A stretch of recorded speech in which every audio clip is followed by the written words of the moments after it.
there, welcome to Bumblebee Academy. My name is Amanda and today I want to share with you the behind the scenes of what it's like to start an in-home daycare in the state of Kansas.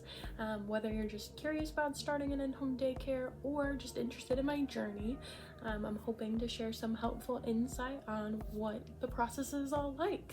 So let's dive in. So one of the first steps of starting your in-home daycare is getting licensed. It is a lot of paperwork. However, it is absolutely necessary. In the state of Kansas, you can only watch up to 2 children that are not related to you for up to 20 hours a week.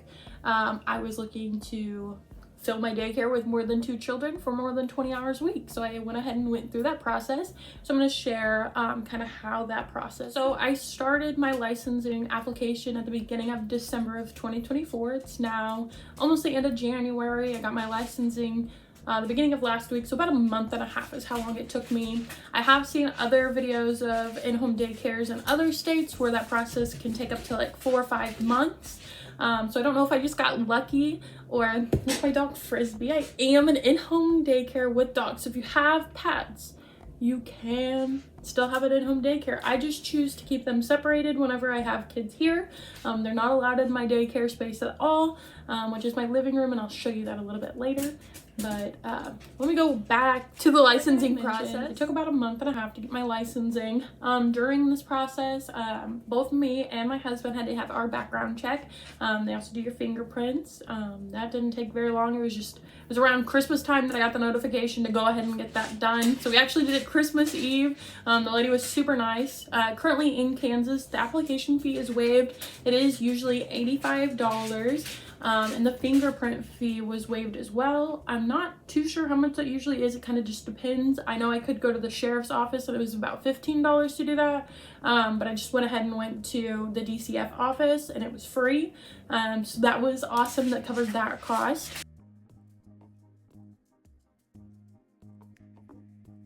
So the second part of applying after you've sent in your application for your licensing and your background check and fingerprints is making sure that you have the required trainings. It's very important to have the training because you are in care of other people's children all day, or however long your hours are. So SIDS training, CPR, first aid. We had to do a foundation modules course since it's my first year, which was $20. CPR, there are some free classes, but I have seen that go up to $60. Which is CPR and first aid in one course, and it's like 3 hours, I believe. And then SIDS training was part of my foundations course, but I believe that they also had one that was just $5.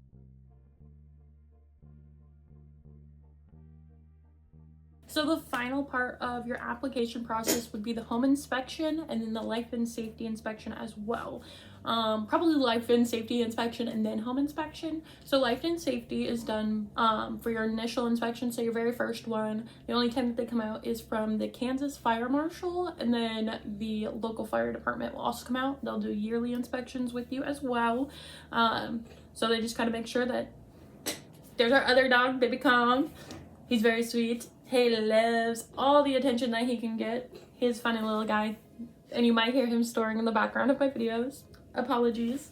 But life and safety is just the fire department coming out and making sure that I'm on the right floor. I have enough emergency exits. I'm not cramming kids into spaces that are too small, which I think I have a good space, and I'll show you later on in the video what my space looks like. Making sure I have smoke detectors, carbon monoxide detectors, just basically that I have a safe environment. Kind of similar with the home inspection, making sure that I have enough space for everyone. I'm following any kind of regulations that there might be, policies that there are. I have enough activities for everyone that's here. I have all of my files correctly done, emergency contacts. It sounds like a lot. However, the lady that does the home inspections for my area, she has been so helpful. Any questions that I have, I can email her, and quite honestly, she is on top of it. She's great. So that's a little bit about the licensing process, a little bit about me and my background. I've always wanted to be a teacher. My mom was my first teacher. I remember she had a binder for me that I practiced my letters, my numbers, tracing, cutting, all sorts of stuff. In school, I also had some fantastic teachers that inspired me to, like, I want to be like them when I grow up. And now I like to think I am a little bit. I did work in a Montessori preschool for about 4.5 years. I have my Montessori certification for 3 to 6 years. I also did work with birth to 3 years as well. And unfortunately, like most preschool teachers know, the pay just was not cutting it. At the time, I lived on my own. I was getting paid $13 an hour. I was working, I believe, 3 jobs and going to school full time, because I do also have my bachelor's in business management. So I left that job and I started working in hotel management as general manager for a hotel. I did enjoy that, but it just wasn't what I was passionate about. So I recently got married last July, and in December, I think, maybe November, I told my husband, I was like, this just isn't what I want to do. You know, being on call 24/7, didn't want to do that anymore. I loved it. Pay was great. Fantastic people I worked with. But I knew I could find that somewhere else. And so he was like, well, what do you want to do? And I was like, I've always wanted to, like, have my own daycare. Like, I want to have my own center eventually. That's my goal. And so he was like, okay, let's do it. And slowly over December, while I was waiting for my application, we started going to thrift stores. We started going to, like, IKEA, Hobby Lobby. I got some of my stuff at Facebook Market. And I'll go over some of the things that I got and the pricing, and probably another video of how I got started on a budget. But that's a little bit about. We went over licensing and we went over a little bit about my background, but how did I actually get started? How did I get parents interested in my daycare? I joined Facebook groups, daycare providers in my county, my city, my state, around my city, because, you know, parents have to travel for work, things like that. Okay, so it is later in the day. My daycare is now closed. It is like 6:30-ish.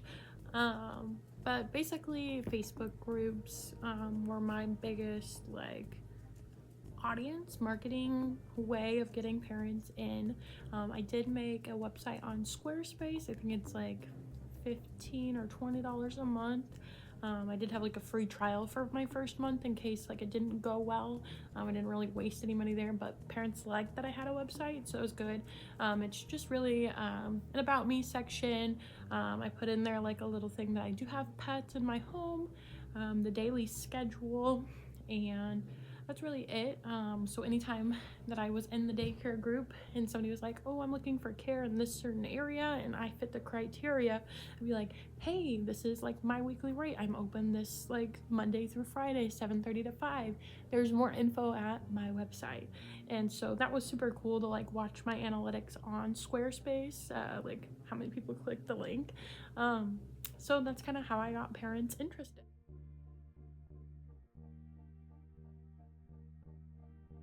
Okay, so that's basically the gist of how I got started, where I'm at. Hopefully some of this information was helpful. If you have any questions or comments on anything that I'm doing, or want to know a little bit more in depth about anything certain, let me know. I will gladly share any information that I can. I definitely will take any advice. Again, I'm just getting started. I'm still learning things. I think my next couple videos might just be the activities that I have set up for next week, and we'll just kind of see where this goes from here. I'm really hoping to get into a center in the next year. My unrealistic goal is in the next 6 months, but realistically, probably more like a year. Also, this is in my office, not out where the children can see it. But yeah, thanks for watching my video, and I hope I was